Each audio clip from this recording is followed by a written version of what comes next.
गजाननाय नमः। ॐ गणाध्यक्षाय नमः।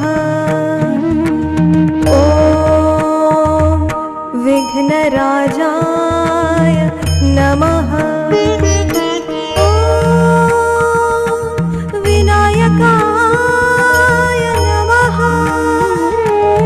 ॐ द्वैमातुराय नमः। ॐ द्विमुखाय नमः। प्रमुखाय नमः। ॐ